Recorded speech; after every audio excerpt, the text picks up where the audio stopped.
You want details? Fine. I drive a Ferrari 355 Cabriolet. What's up? I have a ridiculous house in the South Fork. I have every toy you can possibly imagine. And best of all, kids, I am liquid. So, now you know what's possible. Let me tell you what's required. lifeadvicerr@gmail.com. A couple here that I really like, but I'm going to get to this one first to try to help out a little bit. We had our guy check in saying, all right, quick question. I'm headed to Cancun at the end of the month. Any advice or help on the COVID testing to get back would be very much appreciated so I don't get stranded in Mexico for a couple weeks. Some people would love to get stranded in Mexico. That realization kicked in at some point, Kyle, where I was like, I probably could have packed a mic and a task cam just in case. I didn't want to get stuck there. As nice as it was in Tulum, I didn't want to live there for 2 weeks with no basketball. Because when I first checked in, guys, I go, wait, no TV? And the guy was like, welcome to Tulum. We have no TVs in any of the resorts here in Tulum. I was like, none of them have a TV? I don't know if I'm buying that. I bet you there's some places here that have TVs. But it was good for me because I can't remember the last time I didn't watch NBA for 3 straight nights while the NBA season was going on. Yes, there have been 3 straight nights I have not watched NBA out of the season. But during the season, to consciously be like, I'm not going to watch the NBA for 3 straight days, which I definitely needed, especially this season.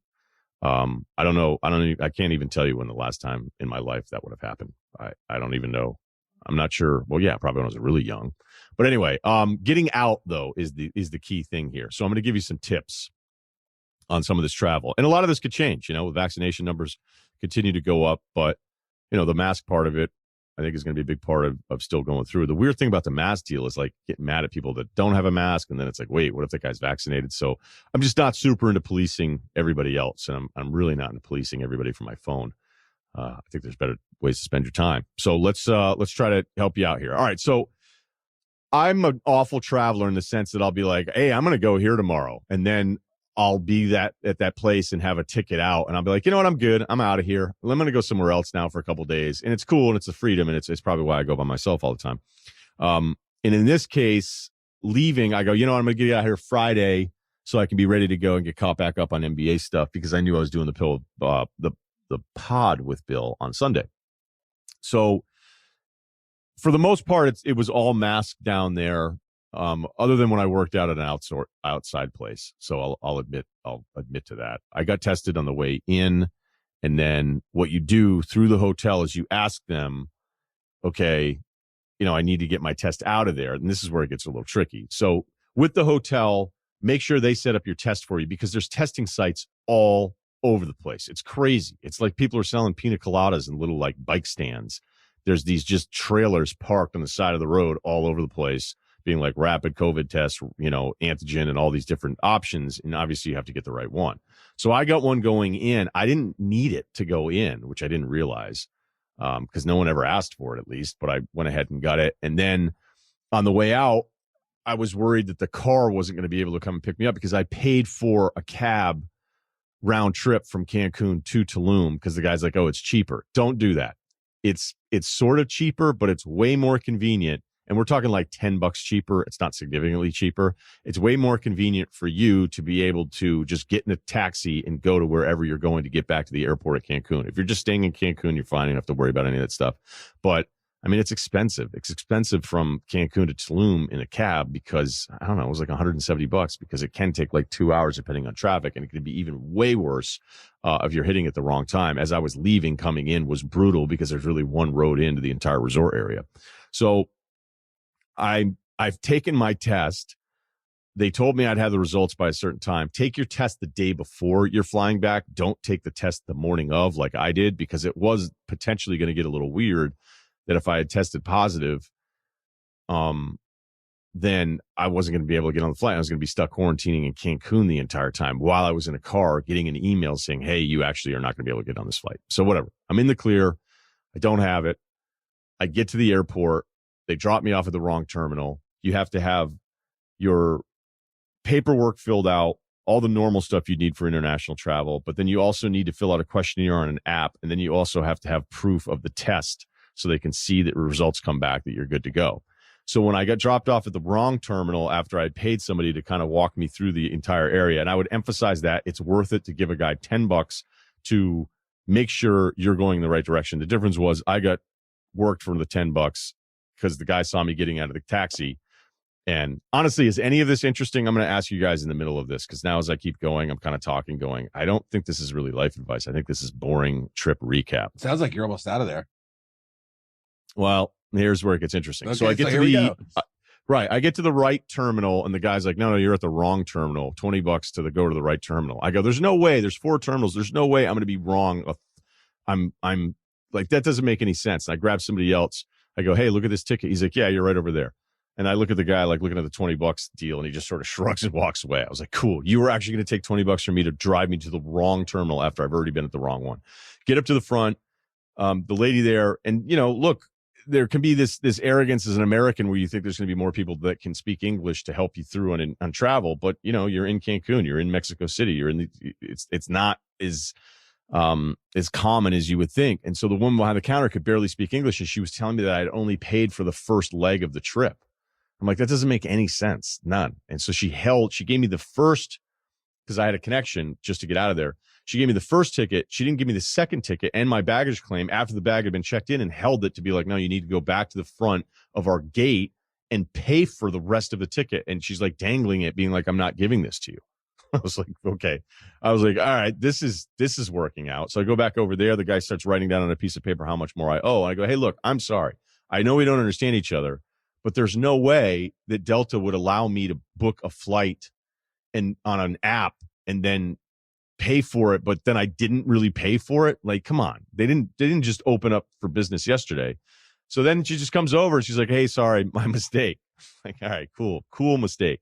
Then you get to this other like river of people to this little end of access, and you can't get through it until you show that you filled out this questionnaire, and then you have your passport and you have your ticket and all this stuff. And nobody knows what the hell's going on because there's like one person. And I went up, got it wrong, got turned to the back, and then everybody's just looking at their phones, clueless. Nobody knows who to ask. No one's in charge. No one's helping anyone. And I go, I think I have this right. And I just sort of hit refresh, held the tickets, and just was like power walked. And she's like, yeah, you're good. Then when you get to the actual check-in to get your carry-on stuff to go through security, which we all understand that process, just to pass time, I like to pick somebody else that I'm going to go up against. So I'll be like, all right, I'm going to take lane 4 and you're going to be in lane 1. We were entering at the same time. Let's see who wins. And I thought I had a really good chance at lane 4 because there was a local guy that kind of went, yeah, amigo. And he pointed here. I was like, okay, this guy's got a vest, a badge. He knows what's up. He's telling me to go lane 4. I always think you want to go wide on the entrance lanes because human nature is just kind of follow the herd in front of you and you just stay there. I'm like, no. Walking away further actually means I'm going to get through the line a little bit quicker. And all right, let's pick out a guy. I pick out this huge redheaded man with a massive walking stick. So I don't know what the hell his program was, but I go, all right, I'm not going to lose sight of him. And we're going through it. And I'm already like 4 guys behind him. And now I'm doing rapid counting, trying to figure out like who's in front of me. I get really competitive about it because if I lose it, that could set me off for about an hour, which seems like a problem, but we'll worry about that later. And as I'm going through the line, I'm like, I'm losing to him. This sucks. And then I put my hand on like a turn area and I go, all right, now I have gum, fresh, wet gum on my hand. That sucks. And now I'm trying to get the gum off my hand, but I don't want to touch it with my other hand. And then I don't want to wipe it on my shoe because then I have gum on my shoe the rest of the time. But I also don't want to be completely inconsiderate so that now there's gum somewhere else. And as I'm trying to just smack gum out of the air off of my hand and it's going on and on, I'm like, all right, somebody's definitely going to tape this because I look like an idiot right now. So I've already lost a walking stick guy. I've got gum on my hand. And then when I finally do get up to the area to take out your bags and everything, a little guy's about to cut me. And I was like, nope, amigo. Nah. And he's like, all right, yep, fair. And then right as I get up, I've got a water bottle. But as we all know, in most airports, there's a receptacle immediately as you get to the X-ray to dump the last bits. And I've gotten everything through. I'm chugging some water. And the woman is like TSA style, no, back of line, you have to throw that water out. And I'm going, no. I'm like, what do you mean throw it out in the back of the line? Like there's got to be a garbage can here somewhere, right? And I know I sound like I might be one of those. I actually am not this person when I travel, but it just wasn't happening for me. It just wasn't happening for me, people. I don't know what to tell you. So I look around and there's a garbage can about 10 feet away. And I'm like, just chuck it, make the shot. Don't go to the back of the line and start over. Oh, no. And I take a deep breath and it was one of those ones with a metal lid. So it just landed smash at the top of the metal lid, spun around a ton. Bucket is good through the X-ray. Back in LA a few hours later. So I felt it was one of the best athletic feats of my life in recent. Not the best thing I've ever done, but after all of that, it was a nice way to feel good about myself again. Yeah, don't want to clank that one. There was a lot of pressure. So I feel all I can tell you is get the test the day before you're leaving so you have the results and there's no anxiety about getting them in time for your flight that day. Even though it'll say like, hey, day of is fine. Don't do that. And give yourself plenty of time. I'm more of a get to the airport an hour before guy. International travel, it's like mandatory. Some places 2 hours.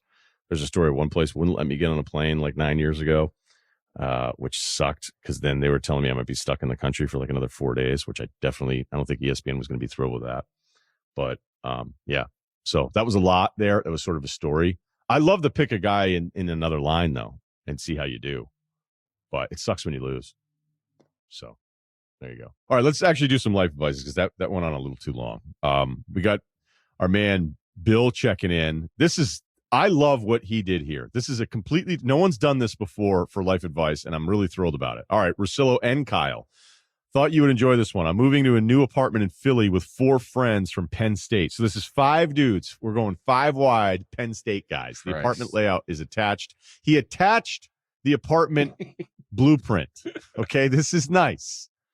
I don't understand. Wait, is it 5 guys here? Because we get a 4-bedroom deal.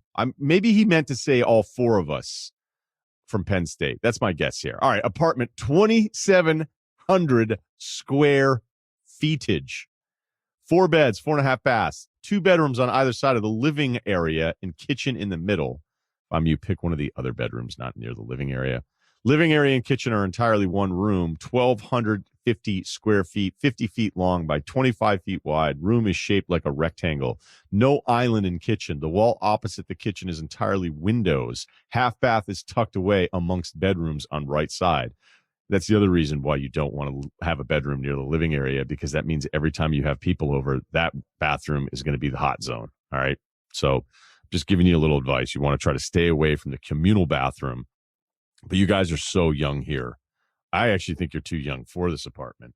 So what we're saying here is that on this main floor plan, it's one of those big open deals where the living area, wait, we got 2 living areas. This is crazy.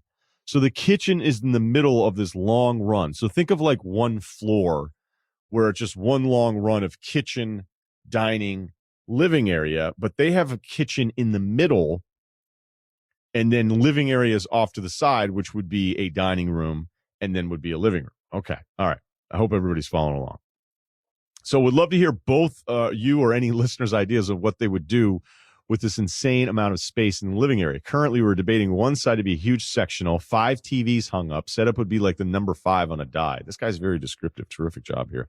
10-foot floating island in front of the kitchen, and then on the opposite side have a 12-foot dining table with benches. However, one of my roommates wants to put a sectional on the opposite side of the room with another set of TVs, then move the dining table into the middle. I personally don't like this idea because why would we have 2 separate chill areas? I also enjoy having a dance area while hosting in the dining room table. It would constantly be in the way. All right, so I agree. Rephrase that sentence. Yeah. I also enjoy having a dance area while hosting, and the dining room table would constantly be in the way. We're all doing well professionally, all 26 and single, so we want to live this last experience up before buying houses. You guys, your head is absolutely in the right place here. I do have friends, one group that stayed in San Francisco. We call them the Chefs. And I think they made it until their mid-30s, renting just a sick house in downtown San Francisco. And then finally they had to give up and move on and become adults. So I love this. Okay, dining room table. Kyle, immediately in agreement with you here. Don't get a dining room table. You know what you're going to do with it? Put shit on it. And it's just going to sit there. It's going to be coats. It's going to be mail. And you're going to look at this and go, oh, wow, I got this in April. And now it's 2024 February, like you're just not gonna. Everybody wants to do that, and I know you guys, it's really cool. You got this nice place. You're all doing pretty well. You want to go full Restoration Hardware and all the little stuff and all of it. And I kind of get it. And it's kind of cool if you're the more grown up, younger guys on the block and you're inviting some friends over and you meet some women and you're like, hey, why don't you sit down on our dining table and all that kind of stuff. It's kind of cool. But you just said you want a dance area. So you're not having fucking dinners there. So, and on top of that, you're going to be eating subs in front of your 5 TVs the entire time. So a dining room area is going to be nothing but a waste of space and storage that isn't efficient storage because it's going to be shit on the table all the time. Trust me on this one. So that's the easiest fix of all of it. Kyle. Word. I agree. I think have room for activities, dude. Screw the dining room table. Get a poker table, man. Get a card table. Get the green felt on that shit. Card table activities. Okay. And you can move the card table away. The other guy wants a double chill area. How do you feel about that, Kyle? I actually don't think that's a problem. Especially if there's like a little rift. I mean, there's 4 guys, you know, if there's a little, it's like I'll go to chill area A and just fucking cool out over there. And you just stay here with B. I don't hate it. I got to tell you, I don't hate it. But if you're putting 5 TVs in chill area A, even I would tell you a chill area B with more televisions seems excessive. Maybe it's 1 television and that's like where you play the Xbox. Because if you're playing Xbox while in the middle of everybody's like college basketball Saturday and there's like 4 games, I can see how that's a fucking problem. Really? You don't think so? If there's like 5 TVs and 4 of them are games and there's one guy playing Xbox with his buddy from back home, like just playing Call of Duty, just cursing up a storm, you don't think those guys are going to be like, dude, what are you doing? Does that happen a lot, though? I don't know. I mean, I've only had 1 TV. Can't you just go into the bedroom or something? I guess. Although then it's like, do I want to sit on my bed and play video games with my buddy from home? I don't know. I would think in most scenarios, you'd be like, hey, no Call of Duty while Penn State's on. You know, like everybody here wants to drink and watch the game because that's what we're doing. So why are you, racking up kills? Well, if there's two areas, who gives a shit, right? Yeah. So that's an argument for chill area B. I had so many TVs put in the new house that even the TV guy was like, I might want to add 1 more in the garage because I'm working out here. And then in the morning, college football Saturdays, football pregame stuff. Although I don't watch a lot of pregame stuff. I just was like, maybe it would make sense to just kind of have something on, in case something goes a little bit longer. And, Iowa's kicking off at 9 a.m. out here. America needs farmers. And then the guy was like, yeah, I think you're good. The guy who installed my TVs told me that's enough, which I was like, that's weird. Normally businesses don't tell you, hey, I don't want to give you any more business, but he shut me off. He just was like, hey, it's last call, man. It's been last call for half an hour. No more TVs for you. So I think it's a little excessive, but I think we're in agreement here. We're both very much anti dining table. I don't know if Cerruti wants to chime in on this one. No, I think I don't understand the dance area in the middle. Is that like that's going to be a useful thing to have in the area? Like you're just going to start playing music and people start dancing. That's unfamiliar to me. I just would never do that. I am 100% with Kyle and against the guy writing in because I kind of love the split entertainment area idea. Because you're right. If you got a guy playing FIFA or Call of Duty, I don't want that guy while I'm watching like Roma or Everton or something. I'm watching my games on the weekend. Like those needs to be separated 100%. Yeah, I don't know. I mean, I was a big couch guy. I was big multiple seating. Like I always wanted to be able to fit a lot of bodies. And the irony is I never have anyone over anywhere ever, ever. Like never at this house. Connecticut, there was nobody to come over. Boston, I don't think I wanted anybody to come over because just in case. I remember when I first moved to Manhattan Beach, there was a couple guys that like came by to check out the place. They were like, this is going to be awesome. We'll be watching football here every Sunday. And I was like, what? No. I was like, that's not, what do you mean? What, where did you get that information? I'm like, yeah, I'm not going to, no, I sit here and take notes by myself. I don't want you guys over here. You guys going to bring over a bunch of Bud Lights and just let it go? I'm like, no, sorry. All right, here we go. Cop neighbor. Okay. Here's our guy checking in 6'6", 225, pretty skilled athlete, but weak as shit. All right. He has a 100-pound, 11-month-old polar bear of a puppy, a Great Pyrenees poodle mix. Huh. What's that look like? Can we get IT on that? I don't even know what that would look like. I take him on walks through our neighborhood twice a day. We live in Bend, Oregon. Shout out to Blockbuster. Maybe the most dog-friendly city in America. 8 out of 10 houses on our block at least own one dog. All right, so I didn't know Bend is also big video rental place, but also dog spot. Bend is nice. This morning when I was walking the dog, he stopped to pee, as he does half a dozen times each morning. It happened to be right in front of one of those no dog poop signs in my neighbor's front yard. 3 houses down the street from ours, a man comes out and begins yelling all caps at me for how disrespectful it is. He says things like, grow the fuck up. And that is hella disrespectful. Wait, a grown man said hella? I've never been a fan of the term hella. I think it could be a West Coast thing. I'll let it go here, but it's a little bit of a warning. He also said, quote, be a fucking good community member.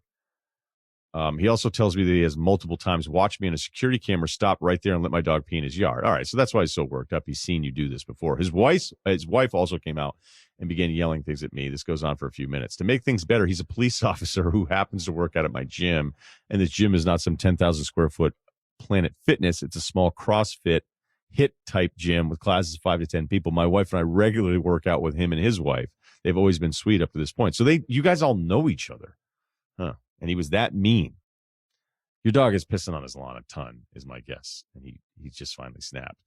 My response initially while he was yelling F-bombs at me in his front porch at 7:30 a.m. was to let him know that I'm not intentionally trying to have my dog pee there and that I would try from now on to not let it happen. I always err on the side of kindness and letting things go. I'm not a confrontational person, but I do kind of wish I would have thrown some of his words back at him, especially the be a good community member comment. My wife and I both teach special education at elementary schools, and I'm a part-time children's ministry director at my church.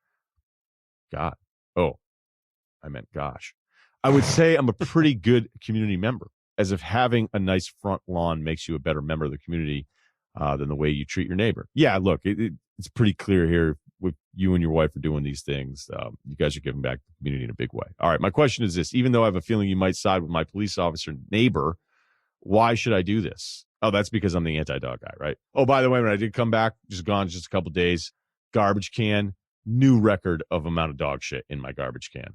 Like, I opened it up to throw some stuff out of my car, and it just absolute stink fumes. People are listening, man. That's a good sign. Yeah, people are listening. They're like, hey, make sure you chuck all your dog shit in Russillo's bin. But you know what? I kind of get it. I don't like it, but I kind of get it. I'm not going to start monitoring security footage here. I did for the one that happened out front, but that was, really that was on the dog and I'm not going to talk to the dog about it. Okay. All right. So guy wants to know how to handle this.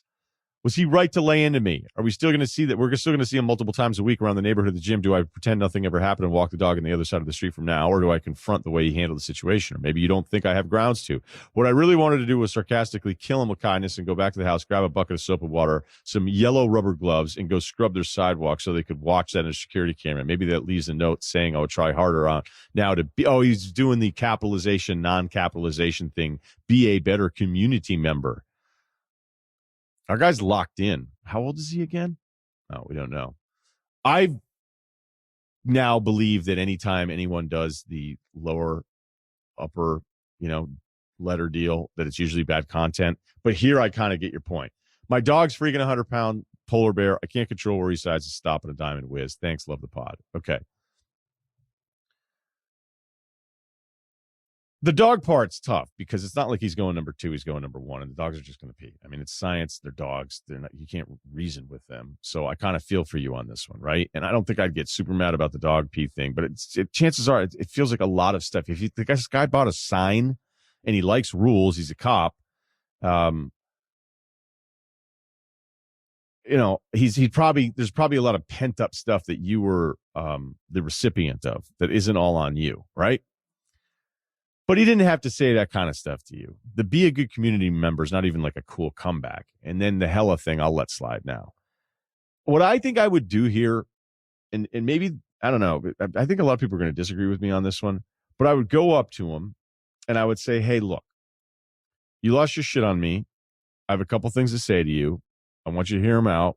And if we're cool after that, great. And if you're not, we're not going to be cool. And so at least you know where we stand. Because you feel like you let this guy lay into you because you're not confrontational, and it's bugging you a little bit.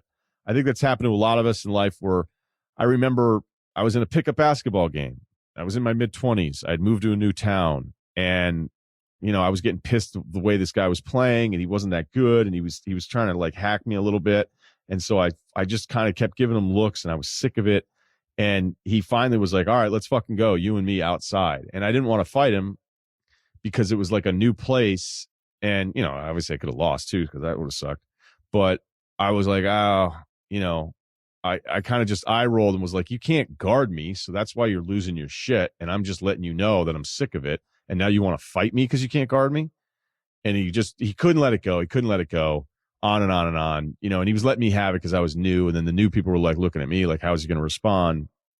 And I just didn't feel super comfortable. I'd barely been in this town, and I didn't fight him. And I regretted it immediately the next day. And for probably a month, which is psychotic, for about a month, I was like really mad at myself. I was like, you should have just done it. You should have just done it. You should have just done it. If you lose, you lose. But if you win and you're the new guy in town, and I look, for whatever reason, it's been 19 years and I still think about it sometimes. So don't do that. I would go up to him, not in any attacking mode, and I would just be real simple. Be like, all right, look, I know how frustrated you are, and I can't understand all the different things that you've gone to get to the point of having a sign and like ready to go and looking at security cams. And I'm going to promise that I'm going to do my best, and I'll go on the other side of the street. You know what I mean? I'm going to do whatever I can to make sure that happens, because that bothers you that much for you to treat me that way and talk to me that way. But don't ever talk to me that way again, because I am a good member of the community, and we're going to see each other all the time. So I understand where you're coming from, but understand where I'm coming from, that even if you're a police officer or whatever, like that was your one time to talk to me that way. And you're never going to do that to me again. All right.